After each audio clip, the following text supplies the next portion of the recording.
กบมันก็ร้องงึมงำละงมไปดูท้องนาคนบอกที่ไรคิดถึงหวันใจแม่น้องข้าแม่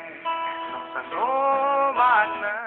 น้องเคยเรียกข้าก็ดอกสะเดาอย่างเข้าเดือน6 คนก็ท้อปล่อยหัวใจที่ร้อง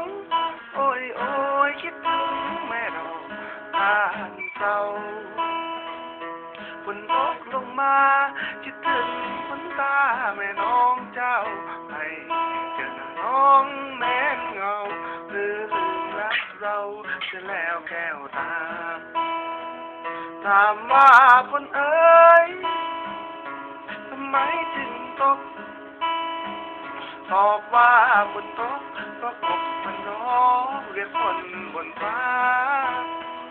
ถามว่าพี่เอ๋ยทำไมร้องไห้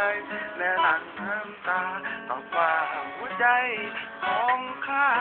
คิดถึงแก้วตานะจึงร้องไห้อย่างเข้าเดือน6 คนก็ตกปล่อยยังมาหลงยิ่งคอยน้องจนที่หัวใจฝนตกพรำพี่ยิ่งนะกำมองไม่ดีต้องตากฝนทนหนาวใจ